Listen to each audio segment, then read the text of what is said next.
Hello दोस्तों, मैं doctor Sunil Richardson.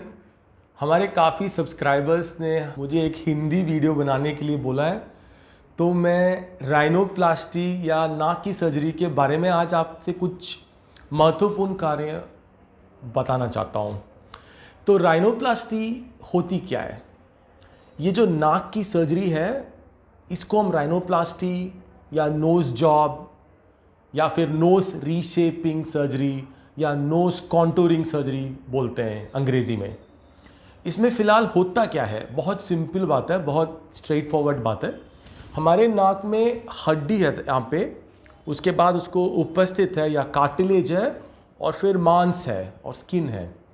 ये सबको शेप करना, मतलब उसका जो रूप है उसको बदलना, उसी को बोलते हैं ये जो राइनोप्लास्टी या नाक की सर्जरी। अब ये कैसा की जाती है? ये वैसे दो तरीके से की जाती है। अगर मैंने इसको बहुत सिंपली बोल दिया तो एक को बोलते हैं ओपन, जिसमें यहाँ पे छोटा सा दाग आएगा आपको, और एक को बोलते हैं क्लोज्ड, यानी कि बंद, अंदर से की जाएगी। दोनों ही महत्वपूर्ण तरीका है, और दोनों ही टेक्निक्स में और दोनों ही तरीके में जो एंड रिजल्ट आता है वो हम सर्जरी की वजह से रूप और चेंज करते हैं नाक का आकार और रूप को। अब ये राइनोप्लास्टी किसके लिए ज़रूरत है? समझो किसी को मतलब आत्मविश्वास कम है, क्योंकि वो सोच रहे हैं कि उनका नाक बहुत चपटा है, तो चपटा नाक को हम ये सीधा कर सकते हैं। ठीक है, ये एक कारण हो सकता है।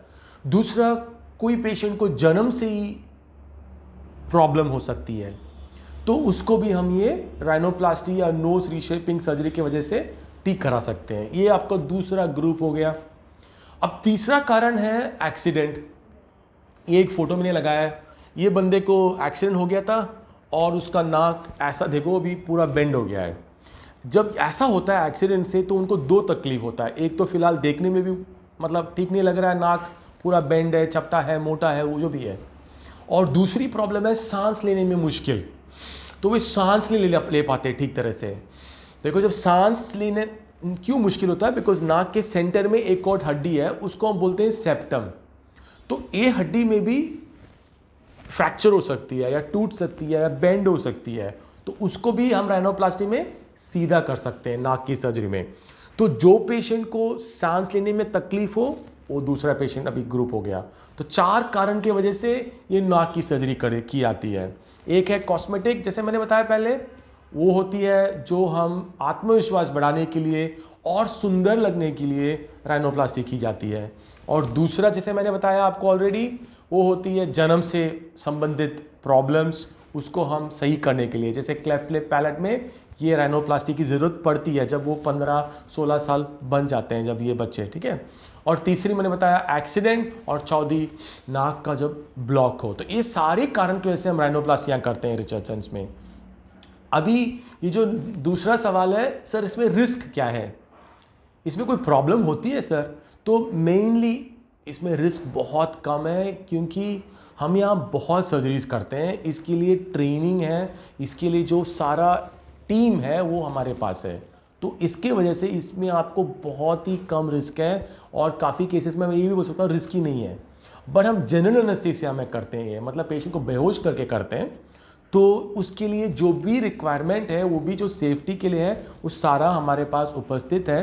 तो आप सेफ्टी के बारे में निश्चिंत रहो। हज़ारों सर्जरीज की हैं, और बाय गॉड्स ग्रेस, खुदा के से किसी को भी ऐसा मतलब प्रॉब्लम नहीं हुआ अभी तक। ठीक है।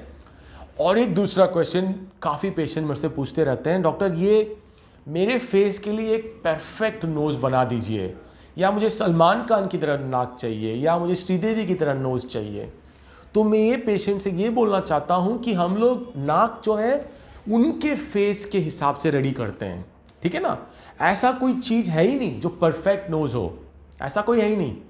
मतलब जो नोज़ है उसको हम थोड़ा कॉस्मेटिक वजह से अच्छा कर सकते हैं, उसका जो फॉर्म को थोड़ा हम शेप करके बढ़िया कर सकते हैं। लेकिन ऐसा कि यही नोज़ परफेक्ट है, बाकी नोज़ परफेक्ट है, ये गलत फहमी है। ऐसा कोई चीज़ है ही नहीं। तो ये भी हमारे सब्सक्राइबर्स काफ़ी बार हमसे पूछते रहते हैं कि डॉक्टर साहब हमें ऐसा नाक चाहिए। तो ये अच्छा आइडिया नहीं है। आप हर लोग, हम सबको खुदा ने सुंदर बनाया है, तो जो भी हमारे मतलब नाक का रूप है उसको हम थोड़ा तो हाँ पक्का इम्प्रूवमेंट कर सकते हैं जो भी रीज़न के लिए। लेकिन ऐसा प्लानिंग मत करो कि मुझे ऐसा नाक चाहिए या ऐसा नाक चाहिए। ये एक और क्वेश्चन जो पेशेंट्स हमसे काफ़ी पूछते हैं। और ये दूसरी है आजकल जो ज़्यादा आ रहा है, ये बोलते हैं नॉन सर्जिकल राइनोप्लास्टी। मतलब ये सर्जरी में, ये सर्जरी के बिना राइनोप्लास्टी। सिंपली बताए तो उसमें क्या होता है, इंजेक्शन में फिलर्स लेके यहाँ लगाएंगे उसको, तो देखने में अच्छा लगेगा लेकिन वो 6 महीने 9 महीने में पिघल के चले जाता है, तो वापस से उसको करना पड़ेगा। ये होता है नॉन सर्जिकल, मतलब सर्जरी के बिना राइनोप्लास्टी या नाक की सर्जरी। तो ये परमानेंट रिजल्ट नहीं है। हाँ, थोड़े बहुत पेशेंट जो बहुत बिजी रहते हैं, स्टार लोग कहते हैं, उनके लिए यूज़फुल है, लेकिन आम तौर के लोगों के लिए काफ़ी यूज़फुल प्रोसीजर नहीं है। तो ये है हुआ आपको डिफरेंट टाइप्स ऑफ राइनोप्लास्टीज। अगर कोई डाउट है हमसे आप व्हाट्सएप में कर दीजिए और सब्सक्राइबर्स में मैसेज करो, हम पक्का आपको रिप्लाई करेंगे। मुझे पता है बहुत क्वेश्चंस और हैं, और जो भी क्वेश्चंस आपको आए हम कोशिश करेंगे कि हम आपको हिंदी में उत्तर देंगे। एक बहुत इंटरेस्टिंग इस सब्सक्राइबर ने मुझे क्वेश्चन पूछा था, उसके वजह से मैं ये वीडियो हिंदी में दे रहा हूँ। तो उन्होंने बताया कि डॉक्टर साहब, पूरी दुनिया में लोग सब कुछ इंग्लिश में बोल रहे हैं, आप इंडिया में रह के हमें आप हिंदी में नहीं बताओ तो हम क्या जापान में जाके हिंदी सुने? तो इसके वजह से मैंने एक छोटा सा ये वीडियो रेडी किया है। आई होप ये आपके लिए यूज़फुल रहेगा। और भी डाउट्स हैं तो हमें कांटेक्ट कीजिए, हम पक्का आंसर करेंगे। धन्यवाद।